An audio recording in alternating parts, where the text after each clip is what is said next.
नमस्कार, हमारे साथ जुड़ रहे हैं बहुत ही खास मेहमान। हमारे साथ टी राजा सिंह जी हैं। आप गोशा महल से विधायक हैं, लगातार चर्चा में रहते हैं, एक बार फिर चर्चा में। बहुत बहुत स्वागत है आपका टी राजा जी न्यूज नेशन पर। हैदराबाद पुलिस ने आपके खिलाफ एफआईआर दर्ज की है, एक के बाद एक लगातार आपके खिलाफ इस तरीके के मामले दर्ज होते रहते हैं। अब आपने ऐसा क्या कर दिया कि हैदराबाद पुलिस को आपके खिलाफ एफआईआर करनी पड़ी?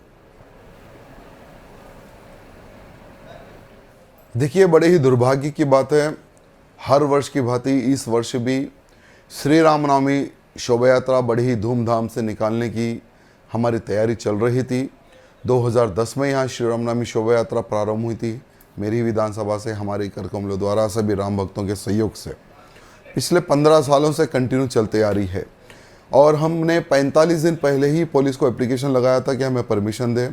दुर्भाग्य देखिए, 45 दिन तक हमारी पुलिस सोते रही और रामनवमी के ठीक एक दिन पहले शाम में 9 बजे आकर एक कांस्टेबल हमें एक पत्र देता है। उस पत्र में ये लिखा होता है कि हम आपका परमिशन कैंसिल कर रहे हैं, एक दिन पहले। कितनी दुर्भाग्य की बात है। ये पहली बार नहीं, 2010 में भी कांग्रेस की सरकार थी, तभी भी रामनवमी शोभा यात्रा को रोकने का प्रयत्न किया जी। मेरे ऊपर दुनिया के फेक एलिगेशन लगाकर मुझे जेल में भी डाला गया था। वो समय पर 45 दिन तक मैंने जेल काटी थी वो समय पर, तब भी हम नहीं रुके। तभी भी हम जेल से बाहर आने के बाद में भव्य रूप से श्री रामनवमी शोभा यात्रा हमने निकाली है। और कांग्रेस ये समझती है कि एक पेपर देकर हम श्री रामनवमी को रोक सकेंगे, एक पेपर देकर हम कार्यक्रम को कैंसिल करवा देंगे। लेकिन इस वर्ष भी बड़े ही धूमधाम से श्री रामनवमी शोभा यात्रा निकली है और इस श्री रामनवमी शोभा यात्रा के स्वागत के लिए बहुत ही जगहों पर मंच डाले गए थे, खाने की व्यवस्था, भोजन की व्यवस्था, क्योंकि लाखों लोग आते हैं, भूखे प्यासे रहते हैं। तो दुर्भाग्य देखिए, गौलीगुड़ा एक गुरुद्वारा है, गुरुद्वारे के सभी प्रबंधक रामनवमी शोभा यात्रा के लिए मंच डालते हैं। वहाँ पर हमने तेग बहादुर सिंह जी के बारे में, गुरु गोविंद सिंह जी के बारे में एक दो शब्द कहे, तो पुलिस को कहीं पर भी मौका नहीं मिल रहा था कि हम कैसे राजा सिंह के ऊपर एफआईआर करें। तो उन्होंने ये एलिगेशन लगाया कि वो गुरुद्वारे के लोगों ने गाड़ी रोका और वहाँ पर भाषण करवाया बोलकर उन प्रबंधकों पे भी एफआईआर की गई और मुझ पर भी एफआईआर की गई। ठीक है, क्या इसके पीछे की वजह हो सकती है? क्या ये अपीजमेंट की पॉलिटिक्स है स्टेट गवर्नमेंट की, जिसके चलते आप पर निशाना बनाया जा रहा है कि रामनवमी की शोभा यात्रा एक मेजॉरिटी, हिंदू मेजॉरिटी वाले देश में आप नहीं निकाल पा रहे हैं? क्या ये तुष्टीकरण की, अपीजमेंट की पॉलिटिक्स है या कुछ वजह और है? देखिए, इसकी एक वजह है असदुद्दीन ओवैसी। जब 2010 में भी जब कांग्रेस की सरकार थी तो ये असदुद्दीन ओवैसी कांग्रेस को उनके हाथों पर नाचाता था। उसके बाद में 2014 में सरकार बदली। हमने सोचा कि ठीक है, सरकार बदली है तो ये नई सरकार, केसीआर की सरकार, कुछ हिंदुओं के लिए और कुछ अच्छा विकास करेगी तेलंगाना राज्य के लिए। लेकिन दुर्भाग्य देखिए, मुख्यमंत्री केसीआर की सरकार बनने के बाद में भी वही असदुद्दीन ओवैसी के तलवे चाटने लगी। तब से लेकर लगभग 10 सालों तक यही टॉर्चर रहा। हर रामनवमी के अवसर पर हमारे ऊपर केस एफआईआर यही चलता गया। हमने सोचा कि चलो, नया रेवंत रेड्डी आया है और कुछ अच्छा होगा। रेवंत रेड्डी समझदार इंसान है, मुख्यमंत्री है, कम से कम ये एमआईएम को, असदुद्दीन ओवैसी को दूर रखेगा तेलंगाना के विकास के लिए। लेकिन बहुत ही दुर्भाग्य की बात है, यही ओवैसी के दारू सलाम से फरमान आ रहे हैं और कांग्रेस उन्हीं के फरमान पर नाच रही है। असदुद्दीन ओवैसी के कहने पर ही श्री रामनवमी शोभा यात्रा को रोकने का प्रयत्न किया गया। लेकिन आपके जो आलोचक हैं वो कहते हैं कि आपको कानून को तोड़ने में मजा आता है। जब आपको परमिशन नहीं दी गई थी तो आपको शोभा यात्रा निकालनी नहीं चाहिए थी।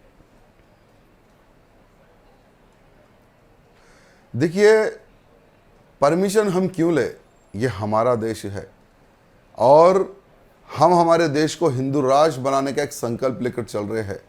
भले ही पुलिस एमआईएम के इशारे पर नाचे या कांग्रेस के इशारे पर नाचे, क्या हम पुलिस से डरकर, क्या हम हमारी श्री रामनवमी शोभा यात्रा ना निकाले?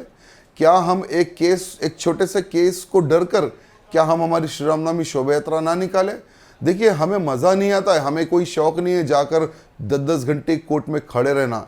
लेकिन हमें ये तकलीफ होती है कि हमारे ज़्यादा संख्या हिंदुओं के होने के बावजूद भी, जब 100 करोड़ भारत में हिंदू है और 100 करोड़ रहने के बावजूद भी हम हमारी शोभा यात्रा निकालने के लिए इनसे भीख मांगे, हम बिल्कुल भी भीख नहीं मांगेंगे। ये हमारा अधिकार है। श्री राम नवमी शोभा यात्रा निकलते रहेगी जब तक हम जिंदा है। ठीक है, लेकिन शोभा यात्रा आप निकालें उसमें कोई दिक्कत नहीं है, लेकिन आपके उस क्षेत्र में शोभा यात्रा के दरमियान जो तस्वीरें नजर आती हैं, हो सकता है उससे प्रशासन में थोड़ा डर पैदा होता है। वहां मस्जिदों को ढक दिया जाता है, भड़काऊ नारे लगाए जाते हैं। अपने धर्म का सम्मान करें, इसमें तो कोई दिक्कत नहीं है, लेकिन मस्जिदें क्यों ढकवा देते हैं आप? देखिए, हम नहीं ढकवाते, लेकिन सरकार डर के ढक देती है।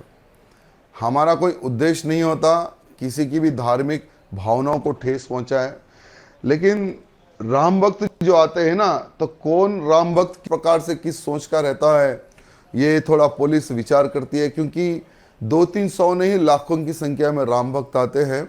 और मेरी विधानसभा में बड़ी बड़ी मस्जिदें होती है, उनको ढकने के लिए मैं समझता हूँ पूरे हैदराबाद सिकंदराबाद 2 पार्लियामेंट क्षेत्र के टेंट हाउस का कपड़ा कम पड़ जाता है। लेकिन हमने कभी नहीं कहा कि मस्जिदें ढको। अब पुलिस डर के अगर वो मस्जिदें ढकवाती है या असदुद्दीन ओवैसी के कहने पर ढकती है, ये तो हमें पता नहीं। ठीक है, लेकिन सिर्फ मस्जिदें ही नहीं ढकी जाती हैं वहां टी राजा सिंह जी। आप शोभा यात्रा के दौरान जो भाषण देते हैं, आप पर भी आरोप लगता है कि आप तो बहुत ज्यादा भड़काऊ भाषण देते हैं, आप तो हिंसा को बढ़ावा देने वाला भाषण देते हैं, आप सीधे सीधे मुसलमानों को टारगेट करते हुए अपने बयान देते हैं। देखिए, हम मुसलमानों को कभी टारगेट नहीं करें, हम हिंदू विरोधियों को टारगेट करते हैं, हम देश विरोधियों को टारगेट करते हैं, हम असदुद्दीन ओवैसी को टारगेट करते हैं। क्यों असदुद्दीन ओवैसी ही क्यों? क्योंकि ये कहता है कि हम जब तक जिंदा है बाबर के ढांचे को गिराने का वो सदमा हम नहीं भूल सकते, और हमारी पीढ़ी को भी हम भूलने नहीं देंगे। तो हम उसकी भाषा में हम उसको जवाब दिए कि भाई, जब तुम बाबरी मस्जिद को जो ढहाया गया राम सेवकों द्वारा तुम उसको भूल नहीं सकते, तो हम भी हमारे नौजवानों को कार सेवा सिखाते रहेंगे। सिर्फ केवल एक राम मंदिर, काशी मथुरा 3 मंदिर हमने मांगी थी, तुमने नहीं दी। अब हम 40,000 मंदिर लेंगे जो मुगलों ने तोड़ा गया है। हम इतिहास के ऊपर बात करते, हमारा भड़काने का कोई उद्देश्य था ना, आगे भी रहेगा। लेकिन T Raja Singh ji, social media में जो हम आपकी वीडियो देखते हैं, कुछ वक्त पहले की आपके बेटे के साथ की वीडियो थी जिसमें आप जिन शब्दों के साथ अपने संबोधन को कर रहे थे, उन शब्दों का इस्तेमाल भी नहीं किया जा सकता नेशनल मीडिया में, वो शब्द तो भड़काने वाले ही थे ना? बिल्कुल, वो समय पर, यानी पिछले वर्ष का शायद आपने वीडियो देखा है। दुर्भाग्य देखिए, एक कॉमन मैन भी सुरक्षित नहीं था हमारे तेलंगाना में, आज भी नहीं है। केसीआर की सरकार हो या कांग्रेस की सरकार हो, यहाँ पर हिंदू सुरक्षित नहीं है।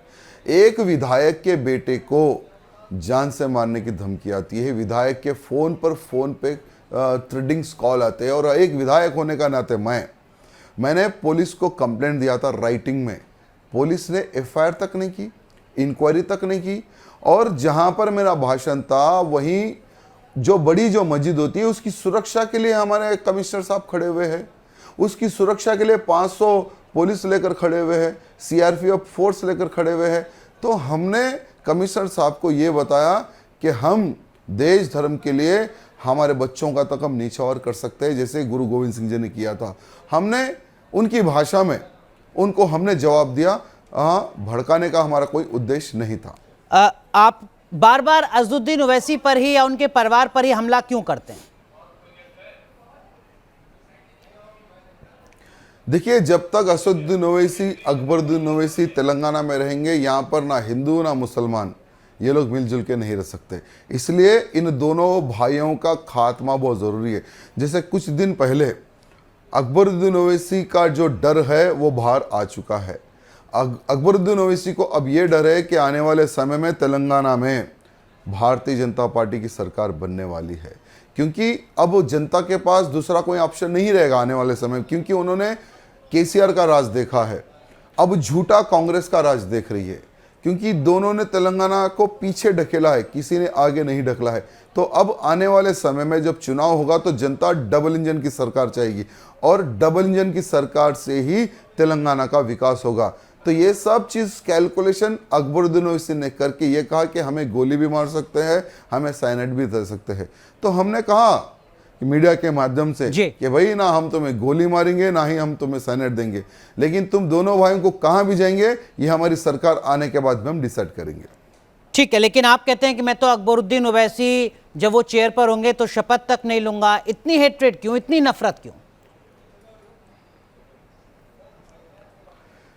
देखिए, जो देश के खिलाफ बात करता है, जो 100 करोड़ हिंदुओं को 15 मिनट में खत्म करने की बात करता है, तो ऐसे धर्मद्रोही, ऐसे देशद्रोही के सामने मैं शपथ कभी नहीं ले सकता।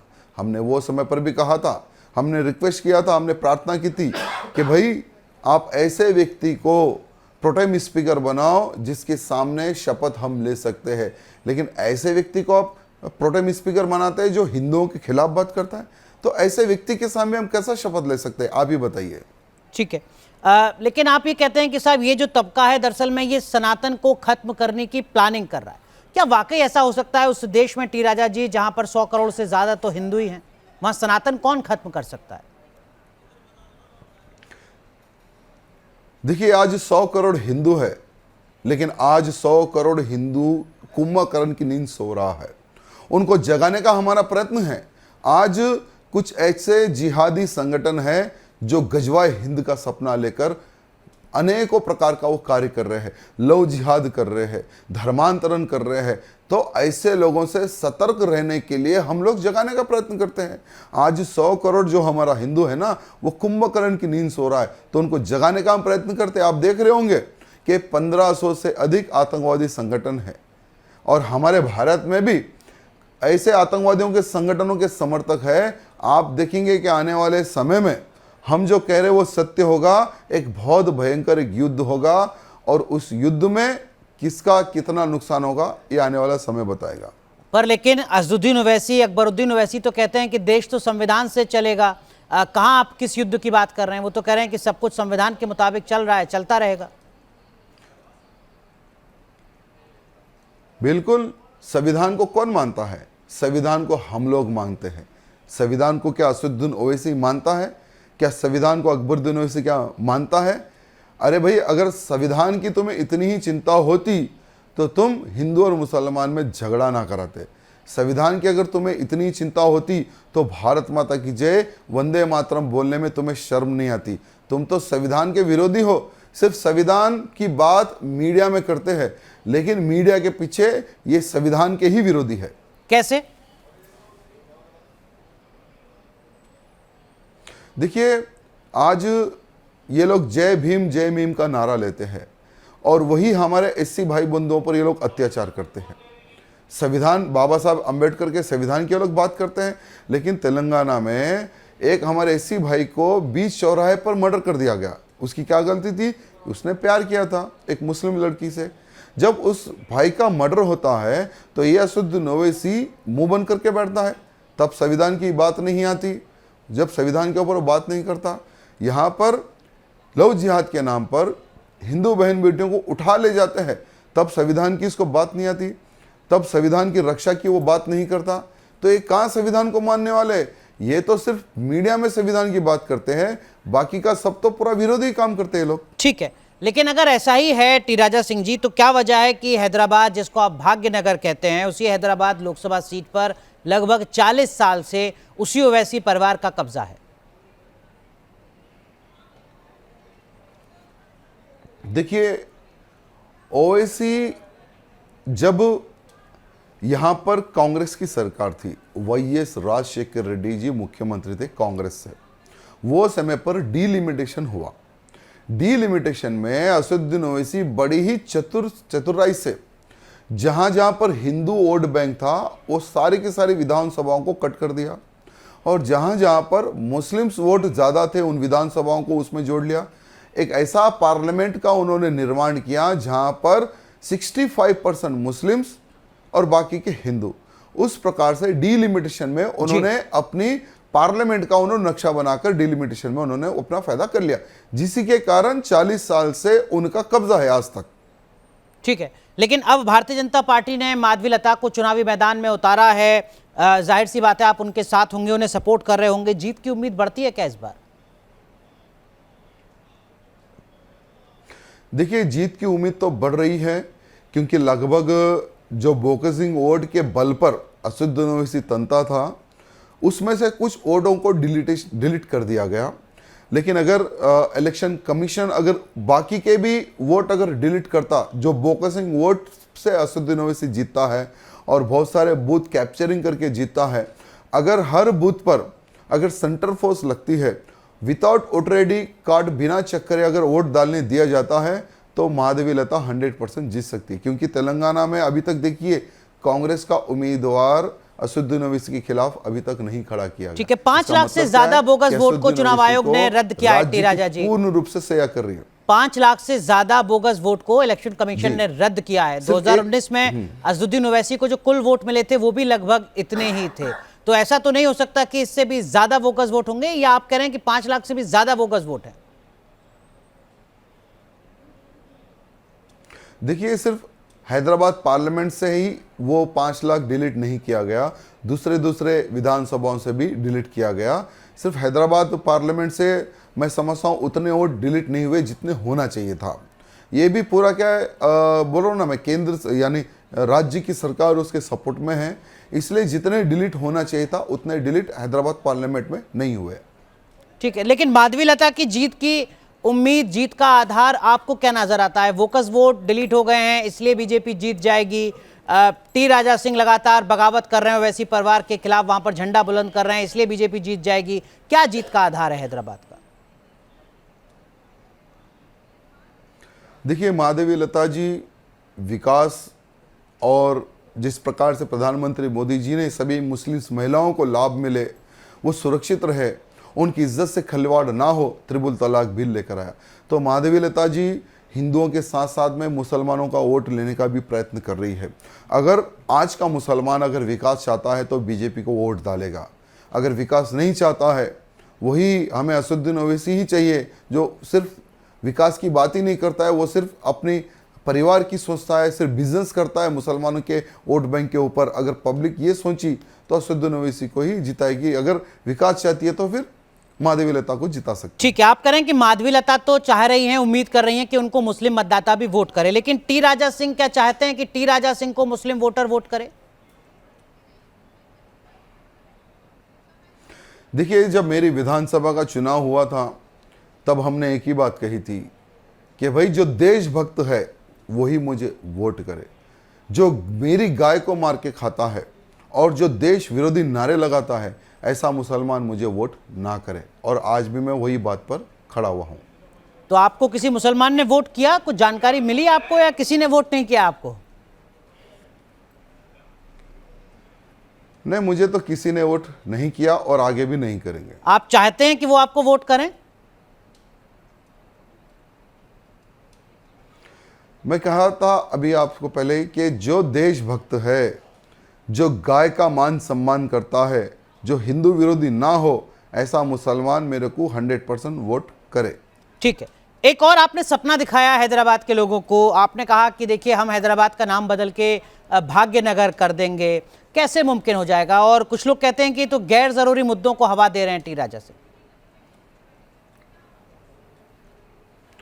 गैर जरूरी मुद्दा नहीं है। जब निजाम राज आया उसने भाग्यनगर को हैदराबाद किया, और जब हमारा राज आएगा तेलंगाना में, भारतीय जनता पार्टी की सरकार बनेगी ना, तो सिर्फ हैदराबाद ही नहीं सिकंदराबाद का भी नाम बदला जाएगा, निजामाबाद का भी नाम बदला जाएगा, करीबनगर का भी नाम बदला जाएगा, जो पूर्ण में हिंदुओं के नाम थे। हम तो पुराने नाम को हम ताज़ा कर रहे हैं, पुराने नाम को हम रखने की बात कर रहे हैं। जो प्राचीन काल में जो नाम थे उन्हीं नामों को हम रखने का हम बात कर रहे हैं। हम कोई गलत बात नहीं कर रहे, हम जो भाग्यनगर था पहले उसी के ऊपर हम बात कर रहे हैं। पिछले चुनाव में, लोकसभा चुनाव में बीजेपी को 4 सीटें मिली थी तेलंगाना से। इस बार क्या कुछ उम्मीदें आप कर चल रहे हैं? क्या कुछ बीजेपी को लेकर आपका असेसमेंट है? देखिए, आज पूरे भारत देश में हर एक से आप पूछिए, किसी से भी पूछिए कि देश का प्रधानमंत्री कैसा होना चाहिए, तो आपको 4 साल 5 साल का भी बच्चा बोलेगा मोदी, और 90 साल से लेकर 100 साल का बूढ़ा भी बोलेगा मोदी। तो 400 पार तो हम हो रही है, और तेलंगाना में 4 से हम लगभग हम 16 सीटों पर तो हम अच्छी टक्कर दे रहे हैं। 16 सीटों पर, और 16 में से हम लगभग 10 पार्लियामेंट जीत सकते हैं, ऐसा अभी तक तो सर्वे में आया है। लेकिन हैदराबाद का मामला ही कांग्रेस पार्टी ने आपको नहीं लगता फंसा दिया है? अपना कैंडिडेट वहां पर नहीं उतारा, एक तरीके से डायरेक्टली इनडायरेक्टली असदुद्दीन ओवैसी के सपोर्ट में कांग्रेस पार्टी आ गई। इसलिए मैंने 16 कहा। हैदराबाद को तो मैंने कैलकुलेशन नहीं किया है। 16 पार्लियामेंट में हैदराबाद पार्लियामेंट नहीं है, क्योंकि हैदराबाद पार्लियामेंट में अगर सही प्रकार से चुनाव हो सकता है तो ही हम यहाँ पर अच्छे से जीत हासिल कर सकते हैं। और जब राज्य सरकार ही असदुद्दीन ओवैसी को सपोर्ट, यानी राज्य सरकार माने राज्य की पुलिस भी, और हर बार राज्य की पुलिस असदुद्दीन ओवैसी को भरपूर सपोर्ट करती है। और कुछ बूथ ऐसे हैं जहाँ पर बीजेपी का कैंडिडेट भी नहीं बिठाया जा सकता, ठीक है, वहां पर मारते हैं, गाली देते हैं, और पुलिस सिर्फ वन साइड काम करती है। वो लगभग वैसे बहुत सारे बूथ है। इसलिए अगर सही तरीके से अगर चुनाव होता है तो 100% हम 17 सीट तो टी राजा सिंह जी जिन 16 सीटों का जिक्र कर रहे हैं, जहां पर वो कह रहे हैं कि बीजेपी मुकाबला कर रही है, बीजेपी जीत सकती है, उसमें हैदराबाद सीट नहीं है चुनाव में धांधली के चलते। तो एक बड़ा झटका है माधवीलता के लिए जो आप कह रहे हैं। देखिए, बड़ा झटका नहीं है, बस एक उम्मीद है। हम ऑलरेडी लोकल पुलिस को, कमिश्नर जी को, इलेक्शन कमिश्नर को भी हम रिक्वेस्ट किया है, माधवी जी भी रिक्वेस्ट की है कि हर बूथ पर अच्छे से जांच हो, एक्स्ट्रा पुलिस फोर्स हो, और बीजेपी से भी बूथ में एक एक व्यक्ति को हम जो बिठाते, जो रूल कहता है उसकी सुरक्षा हो, और विदाउट ऑलरेडी वेरिफिकेशन के वोट डालने ना जाए। अगर ये होता है तो हम टक्कर दे सकते हैं। बहुत बहुत शुक्रिया टी राजा सिंह जी हमारे साथ जुड़ने के लिए और तमाम मुद्दों पर खुलकर बेबाकी से अपनी बात कहने के लिए। धन्यवाद।